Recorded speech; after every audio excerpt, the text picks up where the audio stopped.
हम सभी लोग बहुत अच्छे से जानते हैं रामायण के बारे में। और हम लोग ये भी जानते हैं कि महर्षि वाल्मीकि जी ने रामायण को लिखा था। लेकिन क्या आप ये जानते हैं कि महर्षि वाल्मीकि जी ने रामायण को क्यों लिखा था? उसके पीछे की क्या है रीजन? महर्षि वाल्मीकि जी को रामायण लिखने की प्रेरणा ब्रह्मा जी से मिली थी। ब्रह्मा जी उनके तपस्या से प्रसन्न होकर उनको ज्ञान का वरदान दिया था और इसी प्रेरणा से उन्होंने रामायण की रचना की थी।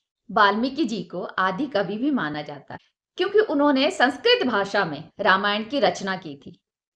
रामायण एक महाकाव्य है जो राम जी के जीवन के माध्यम से हमें जीवन के सत्य और कर्तव्य की परिचय करवाती है।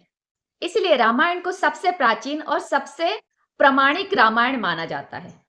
वाल्मीकि रामायण को रामायण का प्राचीन स्रोत माना जाता है और रामायण में अनेक स्थानों पर सूर्य, चंद्र और नक्षत्रों की स्थितियों का वर्णन किया गया है। इसीलिए वाल्मीकि रामायण संस्कृत साहित्य का एक आरंभिक महाकाव्य है और इस प्रकार ब्रह्मा जी के कहने पर महर्षि वाल्मीकि जी ने रामायण की रचना की थी।